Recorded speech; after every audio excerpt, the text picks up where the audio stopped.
Well, citizens, we've been here 1 hour. I'm wondering whether the heat may have gotten to me, and I'm speaking longer than Senator McClay or anyone else thought possible, and have raised the temperature of this altogether. Before I take leave, however, I would like to write to you something that I found amongst my notes as I ventured back. This is what I wrote back in October of 1783. When I ascended the hill behind Mr. Harper's house and took a gaze right here through this remarkable scene before us. It appears in the notes on the state of Virginia, if it may sound familiar, to wit. The passage of the Potomac through the Blue Ridge is perhaps one of the most stupendous scenes in nature. You stand on a very high point of land.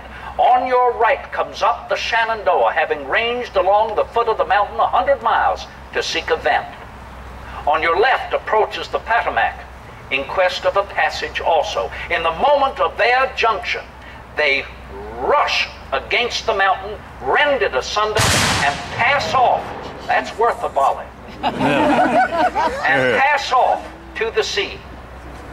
The first glance of this scene hurries our senses into the opinion that this earth has been created in time, that the mountains were formed first, that the rivers began to flow afterwards, that in this place particularly they have been dammed up by the Blue Ridge of mountains and have formed a scene which filled the whole valley once those mountains were rendered asunder into an ocean beyond.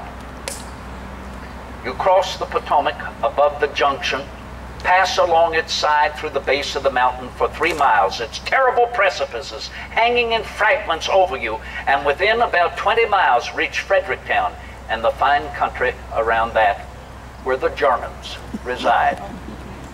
This scene is worth a voyage across the Atlantic. I remain your humble and obedient servant, Thomas Jefferson. Godspeed.